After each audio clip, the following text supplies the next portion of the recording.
పేరు దుర్గా ప్రసాద్. అక్కుపల్లి గోకవరం కైకరం రహదారిలో ఉన్నటువంటి శ్రీ సూర్యనారాయణ స్వామి వారి యొక్క రథసప్తమి ఉత్సవాలు మొన్న 2వ తారీఖు నుంచి ప్రారంభమై రేపు 6వ తారీఖు వరకు జరుగుతున్నాయండి. ఈ రోజు రథసప్తమి సందర్భంగా స్వామివారి యొక్క విశేష పూజా కార్యక్రమాలు స్వామివారి యొక్క ఆలయంలో జరుగుతున్నాయి.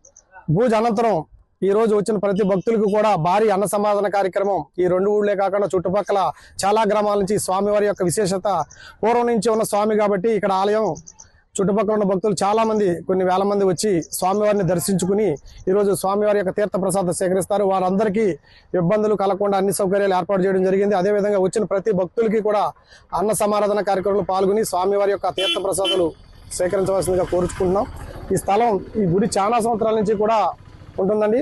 కానీ పూజా కార్యక్రమాలు గత 14-15 సంవత్సరాల నుంచి కూడా ప్రారంభించి రంగరంగ వైభవంగా జరుగుతున్న ఏటా కూడా ప్రతి సంవత్సరం కూడా కొంచెం అప్డేట్ గా పూజా కార్యక్రమాలే కాకుండా అన్ని రకాల ఏర్పాట్లు కూడా సౌకర్యాలు చేస్తున్నామండి. చుట్టుపక్కల ఉన్న గ్రామస్తులు, రైతులు అందరూ కూడా ఈ యొక్క కార్యక్రమంలో అన్ని విధాల సహకరించి స్వామివారి యొక్క పూజా కార్యక్రమంలో అందరూ కూడా భాగస్వాములు అవుతున్నారు. సూర్యనారాయణమూర్తిని నమ్మిన కొలిసే దైవం అండి. ప్రతి ఒక్కరూ ప్రతి ఆదివారం కూడా చాలా మంది వచ్చి స్వామివారిని దర్శించుకుని స్వామివారి ఆశీస్సులు పొందుతారండి. ఎందుకంటే చుట్టుపక్కల మన అరసవిల్లు తర్వాత చుట్టుపక్కల మాకందరికి ఈ మధ్యకాలం కొంతమంది కట్టి ఉండొచ్చు, కానీ పూర్వం నుంచి ఉన్న ఆలయం మట్టికి మన గోకవరం కైకరం రహదారిలో ఉన్న స్వామివారి ఆలయమే ఒకటే ఉందని మా పెద్దలందరూ చెప్తున్నారు. ఇక్కడికి వచ్చిన ప్రతి భక్తులు కూడా వచ్చి స్వామివారిని దర్శించుకుని కోరిన కోరికలు తీరుతున్నాయని ప్రతి ఒక్కరు కూడా ఏటా అన్ని ప్రతి సంవత్సరం పని కట్టుకుని తెల్లవారు గట్ల కూడా వచ్చి ఇక్కడ ఎవరున్నా లేకుండా స్వామివారికి దర్శనం చేసుకుని వెళ్తుంటారండి. చాలా అద్భుతంగా అద్భుతాలకు కోరికలు తీర్చే స్వామి శ్రీ సూర్యనారాయణ స్వామి వారు. జై శ్రీరామ్. నా పేరు పద్మావతి అండి.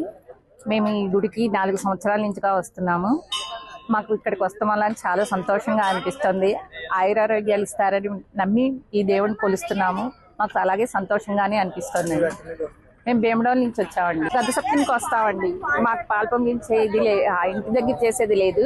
అందు గురించి ఇక్కడికి వచ్చి ఇక్కడ పాలు పొంగించింది దేవుడికి నైవేద్యం పెట్టి ప్రసాదం తీసుకుని భోంచేసి మరీ వెళ్తా ఉంటామండి. మరిన్ని వీడియోస్ కోసం ఛానల్ ని సబ్స్క్రైబ్ చేయండి. లేటెస్ట్ అప్డేట్స్ కోసం వాట్సాప్ ఛానల్ ని ఫాలో అవ్వండి. ఆ లింక్ డిస్క్రిప్షన్ లో ఉంది.